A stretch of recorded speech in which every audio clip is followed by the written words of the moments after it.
Bonjour, bonjour, bonjour. Bienvenue sur Véné Raisonnant. Nous sommes très heureux d'être avec vous.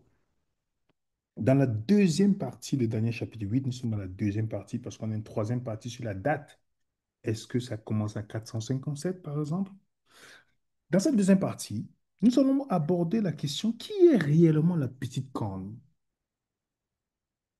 Qui est réellement? Et je vous prie, les amis, n'écoutez pas cette deuxième partie sans avoir d'abord écouté la première partie.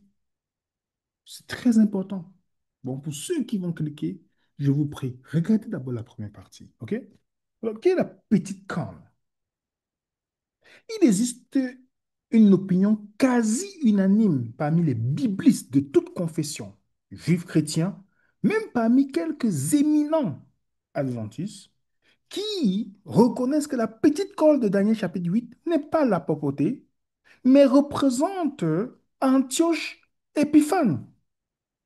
L'examen des preuves historiques montre qu'il est celui qui remplit parfaitement toutes les spécifications de Daniel chapitre 8. On ne peut pas dire autant pour Rome. Donc le fait que la petite Rome ait commencé son œuvre bien avant que Rome n'entre en contact avec les Juifs, qu'elle soit issue d'une division de l'Empire grec, exclurait Rome, car elle ne correspond ni au lieu, ni à l'époque. De plus, la petite corne est décrite comme un roi spécifique, non comme un empire. Par conséquent, puisque Rome ne remplit pas ces exigences fondamentales de la prophétie, examinons Antioche Épiphane pour déterminer s'il remplit les spécifications de cette prophétie. OK? Dans le chapitre 8 de Daniel, on nous fait ceci, c'est très important. De l'une d'elles, donc des quatre cornes, quand Alexandre le Grand meurt, il y a quatre généraux qui prennent le point. On dit, de ces quatre cornes, sortit une petite corne qui grandit extrêmement vers l'Orient, vers le pays des délices. Vous comprenez?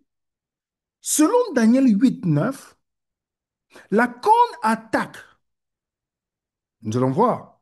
La corne attaque l'Est, l'Ouest, non, l'Est, le Sud, OK? Et le pays des délices. Le royaume d'Antioche Épiphane était centré sur la Syrie, au nord d'Israël. On peut noter qu'au cours de sa carrière, Antioche n'attaqua que le sud et l'est de la Syrie. Donc, nous voyons que la petite corne s'élève à l'époque des quatre cornes, ce qui disqualifie que ce soit l'interprétation adventiste qui n'a rien à voir avec le contexte de Daniel chapitre 8. OK? Pour ceux qui ont vu la première vidéo, nous avons expliqué cela. Si vous regardez au sud, au sud, Antioche entre en Égypte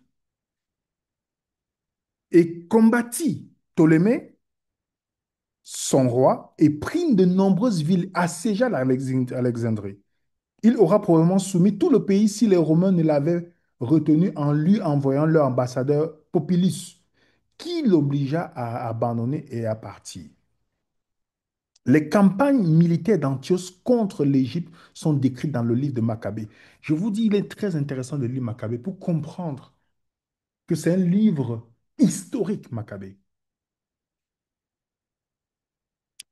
Vous pouvez voir par exemple dans Maccabée 1, ainsi il prit les villes fortes du pays d'Égypte. Il en prit le butin. Après qu'Antioche eut frappé l'Égypte, il revint encore dans la 143e année, monta contre Israël, Jérusalem, avec une grande multitude.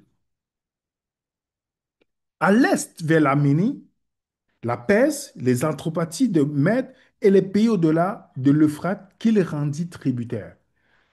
C'est pourquoi, fort perplexe, il résolut de se rendre en Perse pour y percevoir les tribus des pays, amasser beaucoup d'argent. On nous rappelle ça dans 1 Maccabée 3, 31.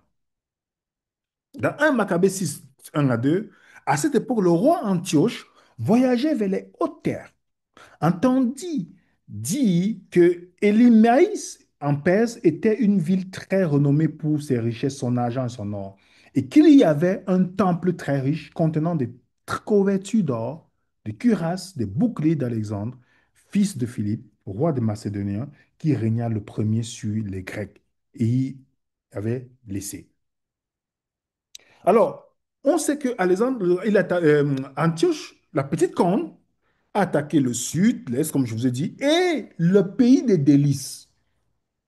Le pays des délices dans la Bible est une expression qui apparaît trois fois dans la Bible, en dehors du livre de Daniel. À chaque fois, elle désigne la terre promise d'Israël. Le psaume 106, verset 23 à 26, Jérémie 3, verset 18 à 19, Zacharie 7, verset 7, verset 14.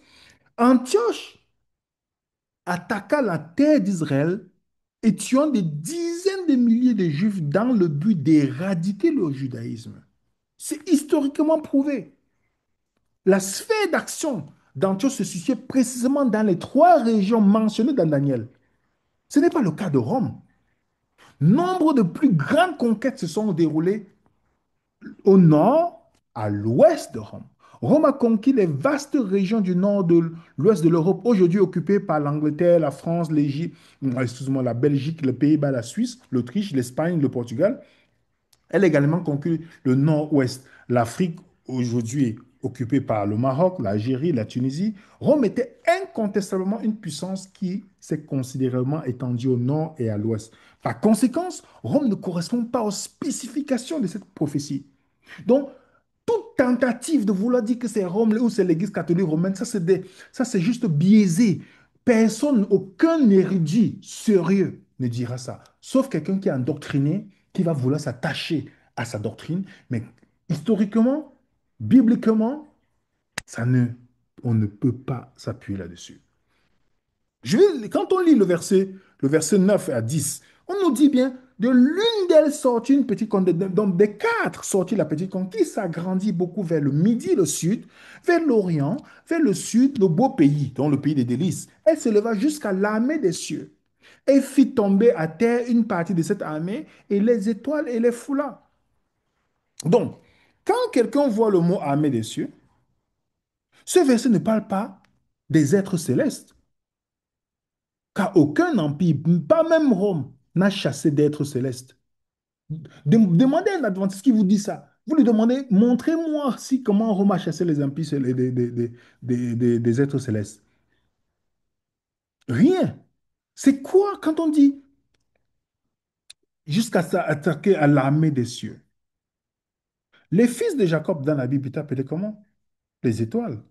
Dans le rêve de Joseph. Vous vous rappelez? Ésaïe 24, verset 21, les dirigeants juifs sont appelés l'armée des cieux. Dans le Maccabée, Maccabée dit Antioche est décrit comme l'homme qui, peu avant le pouvoir, atteint les étoiles du ciel. Donc tout cela, les amis, ça corrobore encore, ça n'a rien à voir avec Rome. Les adventistes disent, oh, les armées du ciel, le sanctuaire céleste, ça n'a rien à voir, les amis. Je veux lire Albert Barnes, qui est considéré comme les anciens, voilà, les érudits au niveau de l'histoire et des quelques trucs de la Bible. Voilà, et même dans toutes les applications, les commentaires bibliques, il fait partie des gens respectables. Dans sa note sur Daniel à la page 335, 45, voilà ce que il nous dit, Albert Barnes, il nous dit. Et elle jeta à terre une partie de la mer et ses étoiles. La côte sembla s'élever jusqu'aux étoiles, les arracher de leur place, les précipiter sur la terre. Antiochus, accomplissant cela, renversa, piétina les princes, les chefs et les peuples de la sainte armée de Dieu. Tout ce qui est sous-entendu dans cela s'est accompli abondamment dans ce qu'il a fait au peuple juif. Vois Maccabée 1, Maccabée 2. Il les foula aux pieds avec indignation et mépris. Rien ne saurait mieux exprimer la conduite d'Antioche avec les Juifs. Vous comprenez? C'est pourquoi le verset 11 nous dit, elle se leva jusqu'au chef de l'armée. Elle enleva le sacrifice perpétuel de son sanctuaire. Hmm. Dans la vidéo précédente, on a expliqué que à cause d'Antioche, Sa profanation du sanctuaire a fait ce que le sacrifice ne pouvait plus se faire. C'est de ça dont le texte nous dit. Mais l'adventiste de sort un narratif hors biblique.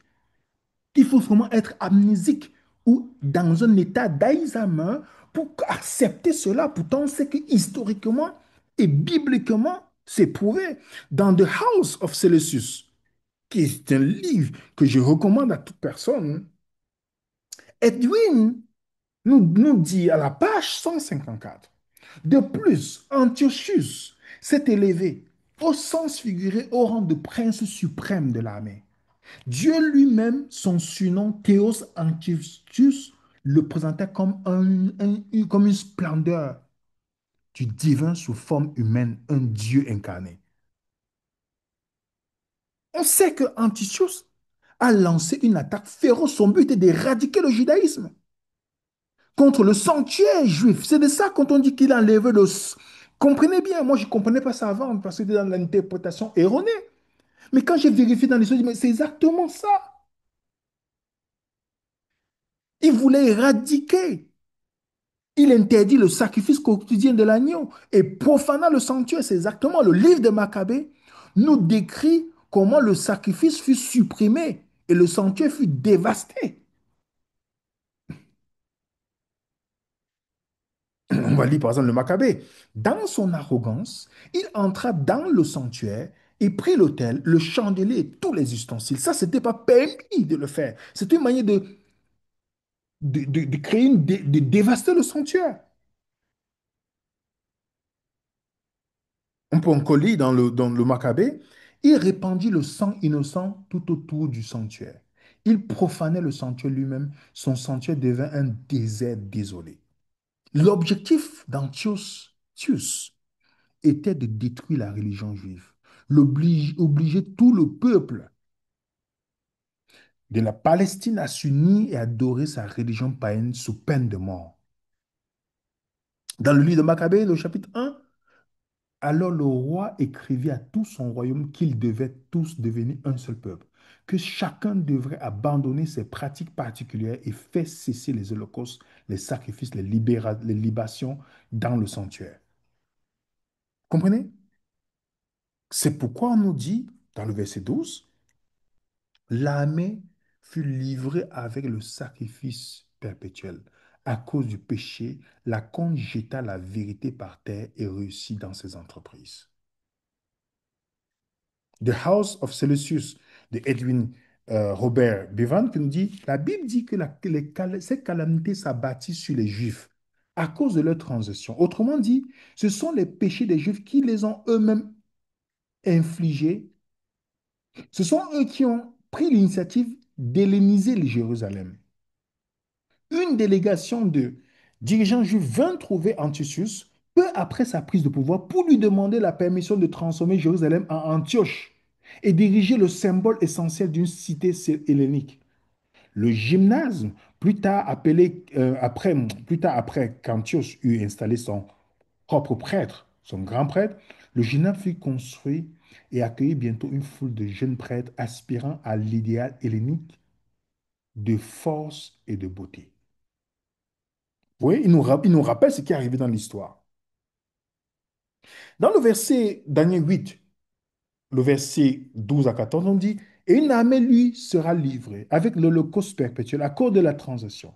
Elle renversera la vérité, elle agira et prospérera. Puis j'entendis un saint parler. Un autre saint dit à celui qui parlait, jusqu'à quand durera la vision concernant l'holocauste perpétuel, la transgression qui cause la désolation? La livraison du sanctuaire et de l'armée pour être foulé aux pieds. Voilà la grande question. Et c'est pourquoi il me dit, jusqu'à 2300 ce matin, alors le sanctuaire sera restauré dans son état normal. Voilà le point. L'Adventiste prend Daniel 8,14, vous interprète ça comme une chose de 1844. Pourtant, Daniel 8,14 répond à la question que l'auteur pose du verset 12 jusqu'au verset 13. Jusqu'à quand il va fouler le sanctuaire? Jusqu'à quand il va faire continuer? Jusqu'à quand le sacrifice? Voilà le point. Et la réponse, c'est que Demain, ce matin, le sentier sera remis dans son état normal. On prophétise, il y a la restauration de ce sentier terrestre à qui a été dévasté, profané par Antioche. Selon le calendrier juif, les 2300 jours, ok, correspondent à 6 ans, 3 mois et 18 jours. Cette période commença le 15e jour du mois de Silcius, en l'an 145 des Séleucides, lorsqu'Antioche érigea l'abomination de la désolation sur l'autel de Dieu. Selon le calendrier juif, si on calcule dans la conception de 2300, ça rentre tout dans la prophétie. Je vais lire par exemple le Maccabée qui nous dit les 25e jour du mois, ils sacrifiaient sur l'autel des idoles qui étaient sur l'autel de Dieu. Ce fut une période de souffrance, les amis. Quand vous lisez, vous comprenez ce qui s'est passé dans cette période-là. C'était intense. Judas de Maccabée fut indigné. C'est lui l'héros de cette période-là. On l'appelle Judas de Maccabée. Il était indigné par l'injustice faite au sanctuaire de Dieu. Voilà ce qu'il dit. Hélas, pourquoi suis-je né pour assister à la ruine de mon peuple, à la ruine de la ville sainte, pour rester les bras croisés tandis qu'elle est livrée à ses ennemis? Et son sanctuaire à des étrangers. Son temple est devenu comme un homme déshonoré. Voici notre sanctuaire, notre magnificence, notre gloire sont dévastées et les nations les ont profanées. Judas de Maccabée se souleva et déclenche une révolte contre Antioche. Pendant plus de 3 ans, il lutta, combattit les armées. Ça, c'est vérifié dans l'histoire. Finalement, ils ont remporté la victoire sur Nicanor. C'est dans les registres historiques. Le 13e jour du mois d'Adar, en l'an 151, les amis, la domination d'Antioche sur la Judée fut brisée. Donc, après sa victoire, lorsque Judas entra à Jérusalem, il trouva le sanctuaire désolé. C'est écrit dans 1 Maccabée 4:38. Et Judas, qu'est-ce qu'il fait?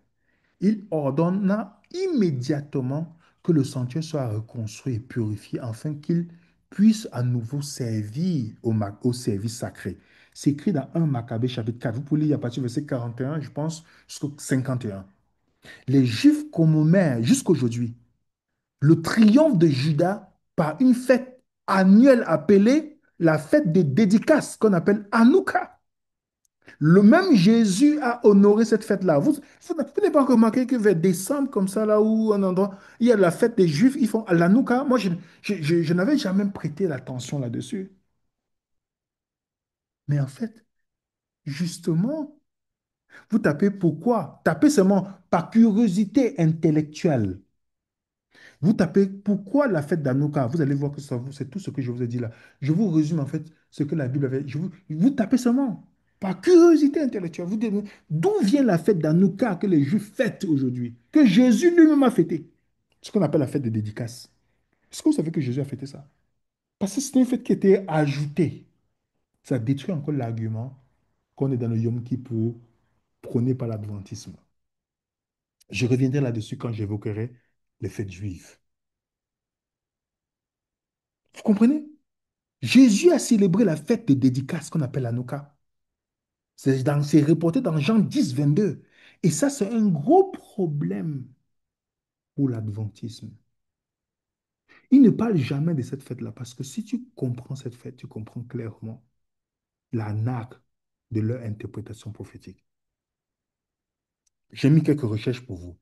Hanouka est une fête juive d'institution rabbinique qui commémore l'inauguration de l'autel des offrandes dans le second temple de Jérusalem lors de son retour au culte judaïque après 3 ans d'interruption et de fermeture par le roi Séleucus Antioche IV au deuxième siècle avant Jésus-Christ.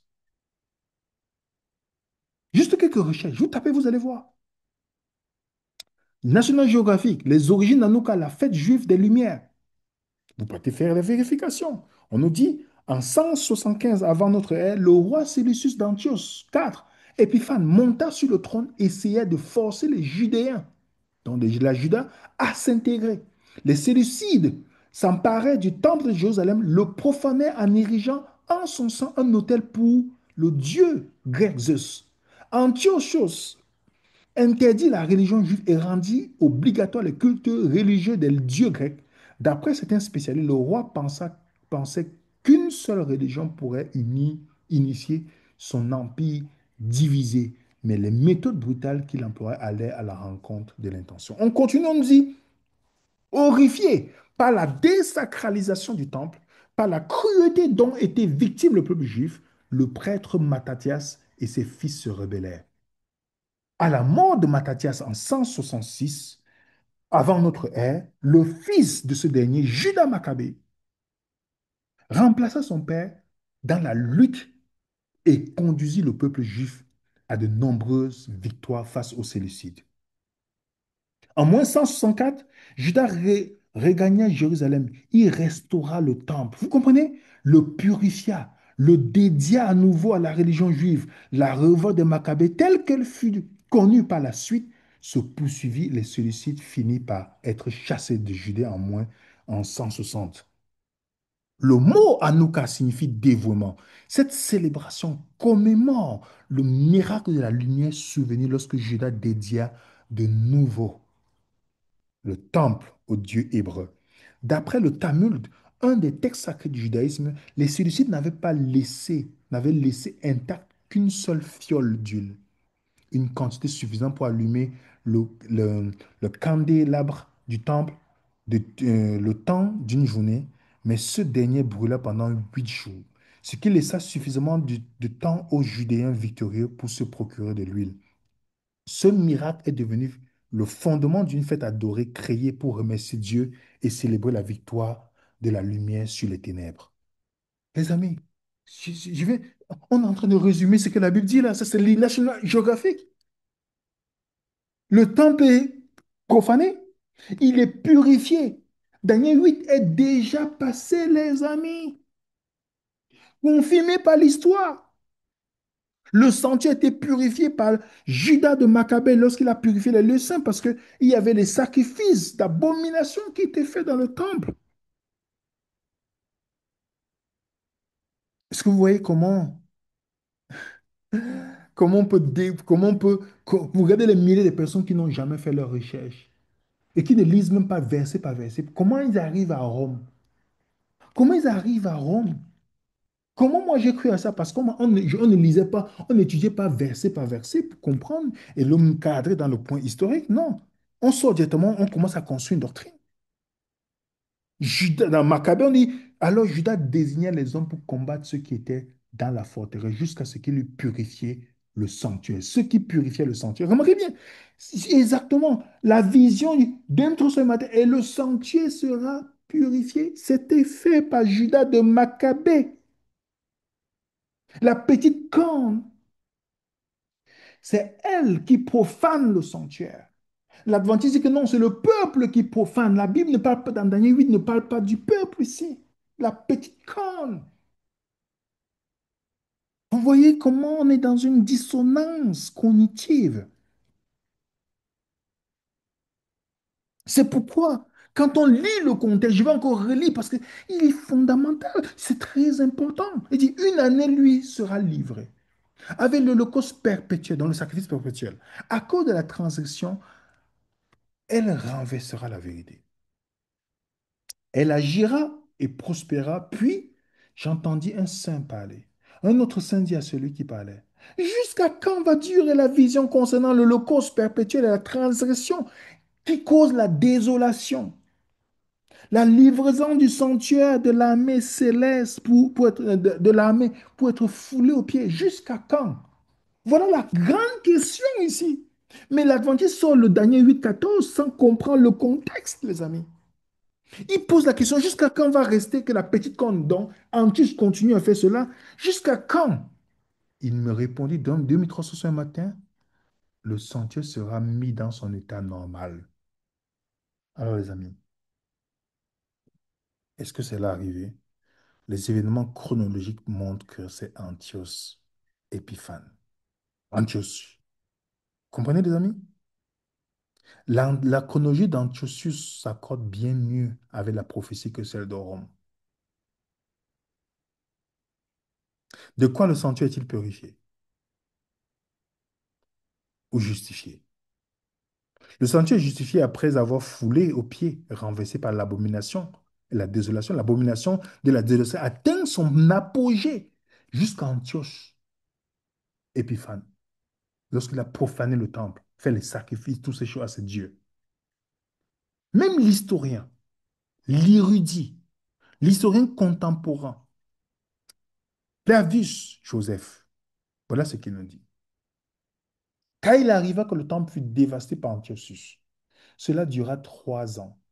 Et cette désolation arriva selon la prophétie de Daniel, qui avait été donnée 480 ans auparavant, car il avait déclaré que les Macédoniens dissoudraient ce culte pour un certain temps. Vous avez compris, les amis? Est-ce que vous avez compris? Jésus lui-même fait référence à cette histoire. Quand il dit, c'est pourquoi lorsque vous verrez l'abomination, la désolation dont a parlé le prophète Daniel, établi en lieu saint, que celui qui lit fasse attention. Alors que ceux qui sont en Judée fuient dans les montagnes. Cette abomination-là de l'armée romaine s'est passée quand ils ont encerclé Jérusalem en déployant le bannière de l'espace sacré au-delà des murs du temple. Ils ont profané ainsi. Donc, les chrétiens à l'époque de Juifs vivent cela comme un signal. Et Jésus leur donne que ce qui est arrivé ce qui est arrivé à la période de Daniel, une chose similaire va arriver. Vous comprenez? Les Juifs connaissaient donc de quoi Jésus parle. Parce que dans l'histoire, la Nouka que Jésus lui-même a fêtée, ça venait du fait que on a reconsacré le temple, les amis. Et continuons pour terminer. Et notre bonne partie. Il vint alors près du lieu où j'étais. À son approche, je fus effrayé. Je tombais sur ma face. Il me dit, sois attentif, fils de l'homme, car la vision concerne un temps qui sera la fin. Ah, voilà un argument que les adventistes utilisent. Que non, vous voyez, c'est pour la fin des temps. Oh, c'est pour la fin des temps. Un texte hors de son contexte est un prétexte. Regardez bien. Regardez ce qui va se passer. Regardez. Comme il me parlait, je restais frappé d'étourdissement la face contre terre. Il me touchait et me fit tenir debout à la place où je me trouvais. Puis il me dit, je vais t'apprendre ce qui arrivera au terme de la colère, car il y aura un temps marqué pour la fin. Il faut garder à l'esprit que le temps de la fin n'est pas synonyme de la fin des temps. Je répète, le temps de la fin n'est pas synonyme de la fin des temps. Ici, il désigne plutôt la fin de la période particulière associée à cette prophétie. C'est ça dont l'auteur nous parle ici. Donc la fin de l'indignation est clairement indiquée ici, à savoir la fin de l'affliction que devait s'abattre sur le peuple juif. C'est de ça dont il parle ici, pas la fin des temps. On peut voir dans le verset 20. Je vais lire. Le bélier que tu as vu, qui avait les cornes, ce sont les rois des Mèdes et des Perses. Le bouc, c'est le roi des Javandons, mais c'est macédonien. La Grèce et tout ça. La grande corne entre ses yeux, c'est le premier roi, Alexandre le Grand. Les 4 cornes qui se sont élevées pour remplacer cette corne brisée, ce sont les 4 royaumes qui s'élèveront de cette nation, mais qui n'auront pas autant de force. À la fin de leur domination, lorsque les pécheurs seront consumés, il s'élèvera un roi impudent, artificieux. Remarquez bien, pas un royaume, un roi. Donc, ça décrit exactement la scène qu'on a dans l'histoire avec Antioche, qui vient dans la période de la division de la Grèce. Le verset 23, nous lisons à la fin de leur règne ou de leur domination, dont la puissance de la petite corne apparaîtra. Cela fait référence au dernier temps des quatre divisions de l'Empire grec, juste avant leur conquête par Rome. Donc les quatre divisions ont commencé à la bataille d'Ipsos. Ça, c'est connu, moi je l'ai connu, vu ça dans l'histoire. Le royaume macédonien tomba en 168 avant Jésus-Christ. Celui de Cassandre en 146 avant Jésus-Christ. Celui de Séleucide, sur lequel régna Antioche en 65 avant Jésus-Christ. Le royaume de Ptolémée dura jusqu'en l'an 30 avant Jésus-Christ, puisque le royaume quadruple cessa d'exister avec la chute de la Macédonie en 168. La prophétie annonce l'apparition de la petite corne peu avant cette période, cette époque. Antioche régna, si vous calculez dans l'histoire, entre 175 à 164 avant Jésus-Christ. John Gill, commentateur biblique, nous dit ceci. L'Antioche était le Dieu visage, comme on peut le rendre, un homme de visage effronté, effronté qui n'avait ni honte ni peur en lui, ne considérait ni Dieu ni les hommes, commettait les crimes les plus atroces de la manière la plus publique, était pratiquement audacieux, impudent dans son blasphème contre Dieu et la vraie religion. Cela peut être aussi, peut signifier qu'il était cruel, barbare, inhumain, en particulier avec les Juifs, comme le prouve abondamment sa persécution à leur égard et à sa compréhension des phrases obscures ou énigmes qu'il pouvait à la fois proposer et résoudre, montre qu'il était sarcasme, rusé, bien versé dans la ruse, la politique malveillante. Il avait l'art de séduire, de tromper les hommes. C'est par la tromperie et la ruse qu'il obtint le royaume de son neveu, et par l'art pervers de la persuasion qu'il maîtrisait, il séduisait de nombreux juifs à abandonner leur religion et à embrasser le paganisme. Il était si habile dans la politique perverse qu'il pouvait dissimuler ses propres desseins et pénétrer les secrets des autres. Selon Jacquiade, il était habile dans l'art de la magie et de l'astrologie. Vous comprenez, les amis? Daniel 8, 24 nous dit, sa puissance accroîtra, mais non pas par sa force. Il fera d'incroyables ravages. Il réussira dans ses entreprises. Il détruira les puissants et le peuple des saints. Antioche était puissant, bien moins puissant qu'Alexandre le Grand, mais la prophétie dit qu'Antioche ne l'était pas par sa propre puissance. Cela montre que les calamités qu'il a infligées aux Juifs ça venait d'un pouvoir autre. Donc ce grand pouvoir lui a été conféré pour faire cela parce que les Juifs étaient dans une période où, voilà, ils étaient rebelles. OK? Donc pour lire le verset 25, à cause de sa prospérité et du succès de ses ruses, il aura de l'arrogance dans le cœur, il fera périr beaucoup d'hommes qui vivaient paisiblement. Il se lèvera contre le chef des chefs, mais il sera brisé sans effort d'aucune main. Ça, c'est Antioche, les amis. Daniel 8, 25. Daniel 8 nous parle de l'activité de la petite corne maléfique qui est Antioche. Daniel 8, 13 est le résumé du verset 8 à 12, accompagné d'une question.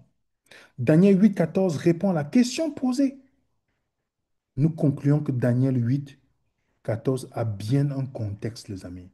Il ne peut pas être pris de nulle part en disant, ah oui, c'est pour la purification du sanctuaire dans le ciel. Ça, c'est juste la malhonnêteté intellectuelle. Quelqu'un d'assez sincère et ce qui est censé, comme mon ami adventiste qui a lu, fait les vérifications, m'a dit, William, je ne sais, tu as raison, je ne peux pas croire ça. Ça ne tient pas. Dans le narratif adventiste, il y a beaucoup d'incohérences qui ne corroborent pas avec la réalité. Il a pris lui-même sa propre décision. Et ceux qui sont ouverts, c'est toujours intéressant parce qu'ils partent chercher.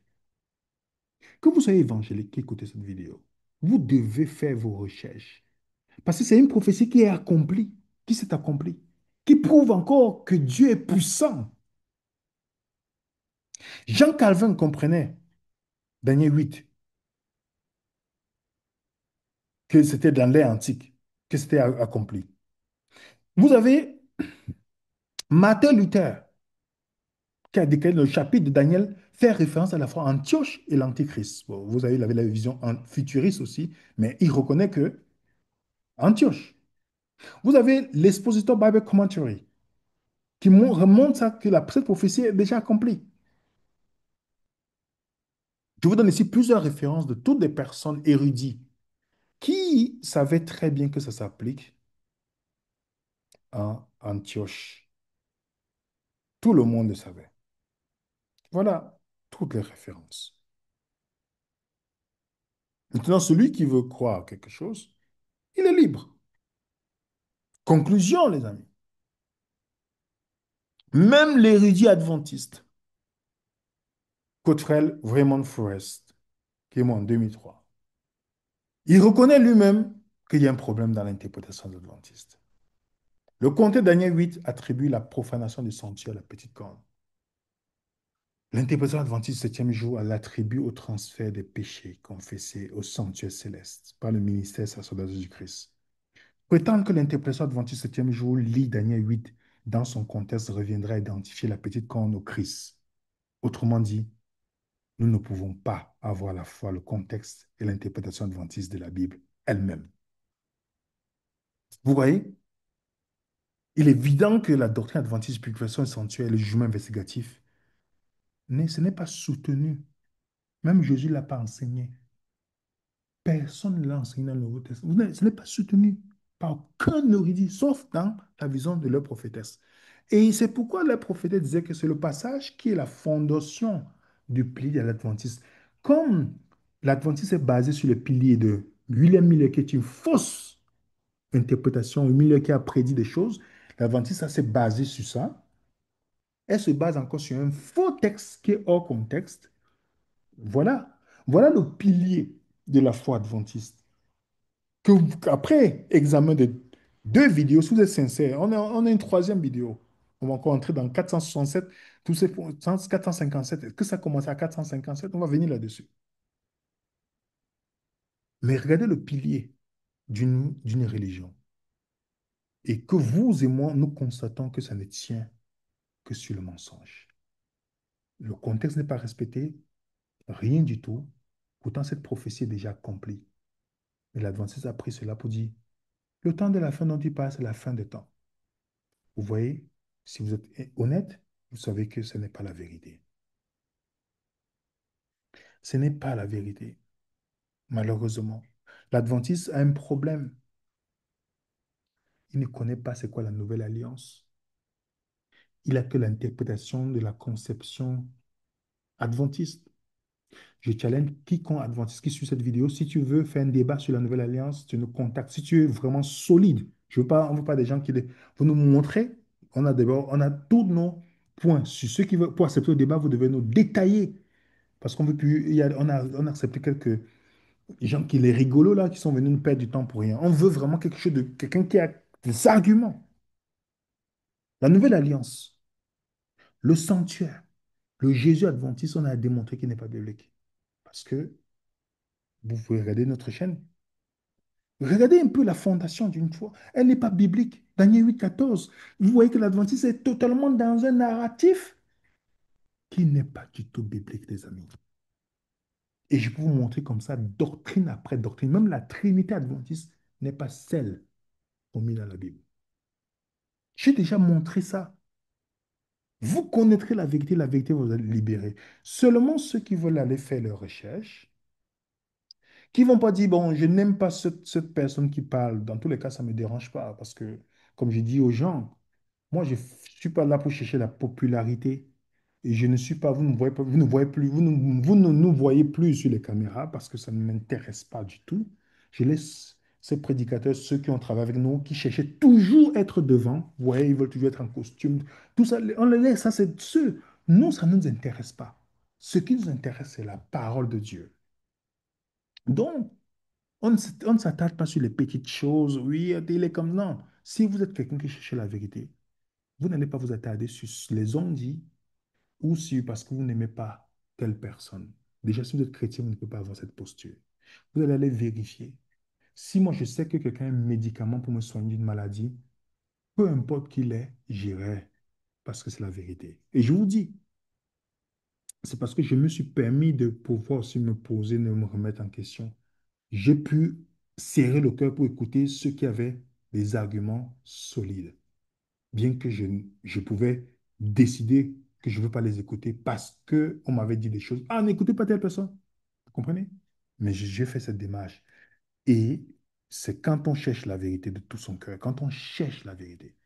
Mais quand on est endoctriné, il est difficile de même de s'asseoir et de suivre quelqu'un qui ne pense pas comme nous. Et c'est justement ça, la puissance de l'endoctrinement.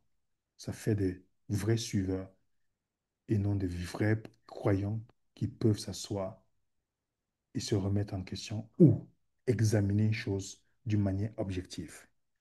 Vous connaîtrez la vérité vous affranchira. La vérité biblique n'est jamais populaire. La vérité, le christianisme biblique n'est jamais populaire et le christianisme populaire ne sera jamais biblique. Que la paix et le Seigneur soit avec vous. Mettez un coup de pouce pour cette vidéo et merci encore pour tous ceux qui prennent le temps de près de loin. Je remercie aussi ce compteur adventiste avec qui on a souvent des échanges vraiment dans la cordialité et que je sais qu'il a laissé, il n'est plus, même si voilà, il a encore sa famille là-bas, il a compris la super chérie des doctrines adventistes. Au début, je me disais comment on va arriver, mais on a gardé toujours une relation cordiale. Et le remercie, il profite de ça pour remercier tous ces adventistes qui, au début, étaient contre. Maintenant, ils commencent à réaliser, à regarder, à comprenant c'est quoi la nouvelle alliance, en comprenant certaines vérités qu'ils ont cachées dans l'adventisme. Ils ont compris. Je les remercie ceux qui n'ont jamais changé d'attitude à notre égard, qui ont démontré par leur comportement un amour inconditionnel envers nous, que malgré qu'ils ne supportaient pas ce qu'on disait, c'était des choses qui touchaient à leur religion, ils ont quand même persévéré, à dire qu'on va essayer de comprendre si c'est vrai ou pas. Je vous tire un chapeau là-dessus. Vous avez mon respect et merci encore pour votre comportement. Que la paix du Seigneur soit avec vous. On se dit à très bientôt sur Venez Raisonnons par la grâce de Dieu. Mettez un coup de pouce et à bientôt les amis. Étudiez, vérifiez. Si vous ne sortez pas dans une dénomination, je vais préciser là-dessus. Il y a des gens qui font les témoignages d'émotions sur TikTok, sur YouTube. Ah oui, j'ai quitté telle fois, j'ai quitté. Mais vous leur posez la question, pourquoi vous avez quitté? Ils ne peuvent pas vous donner la réponse. Ils vont vous donner, ils ont quitté d'une manière émotionnelle. Moi, je n'écoute pas ce genre de témoignages. Vous savez pourquoi? Parce que tout le monde peut être déçu. Vous allez vous avoir une femme vous dire, ah, moi, je veux rien savoir avec les hommes. Pourtant, elle n'a jamais essayé tous les hommes. Ou elle ne se remet pas en question elle-même. Vous comprenez? Tout, c'est des raisons émotionnelles. Mais quand tu pars dans la raison, d'une manière rationnelle. Je me rappelle une personne me disait, oui, moi, voilà, le féminisme, tout ça. Je lui ai dit, écoute, le féminisme, ils ont interdit aux femmes de voter. La personne n'avait pas vérifié. Oui, les femmes ne votaient pas. En contrepartie, elles ne partaient pas en guerre. C'est les hommes qui partaient mourir. Quand je lui ai montré ça, elle a dit, ah bon, je ne savais pas dire. Tu vois, il ne faut pas seulement dire des choses. Il faut vérifier. On te dit de ne pas voter, mais tu ne pars pas en guerre. C'est pourquoi on a plein d'hommes qui sont morts en guerre. Donc, je donne seulement ces exemples-là pour vous dire que quand vous quittez une religion ou vous quittez quelque chose, il faut avoir des points avec des raisons. Ne venez pas faire un témoignage. J'ai quitté l'adventisme, j'ai quitté le catholicisme, j'ai quitté les méthodes, j'ai quitté ceci. Oui, parce qu'on m'a déçu, les gens ont... Non, non, non. Oui, ça peut arriver. Mais il faut que vous ne quittez pas. Si c'est vrai, moi, je reste. Peu importe ce qu'on peut me faire, moi, je reste si c'est vrai. Mais si ce n'est pas vrai, pourquoi je vais rester? Ma vraie justification, elle est rationnelle et non émotionnelle. Donc, si vous quittez une religion, prenez le temps, une année sabbatique, pour étudier et pour voir que c'est faux et comprendre vous-même avant de sortir de là. Vous allez voir que votre cerveau, malgré que parfois au début, vous allez dire, mais, et si votre cerveau va comprendre. Mais si vous ne faites pas cette démarche-là, vous dites, ah, moi, je quitte maintenant. Les amis, je vous rappelle que vous aurez des difficultés. Alors, c'est pourquoi je vous dis, la documentation, elle est disponible. Prenez le temps d'étudier tout ce qu'on présente. On présente devant vous pour que quand vous quittez une religion, vous quittez avec la raison et non avec les émotions. Que la paix du Seigneur soit avec vous et à très bientôt. Suivez et raisonnons.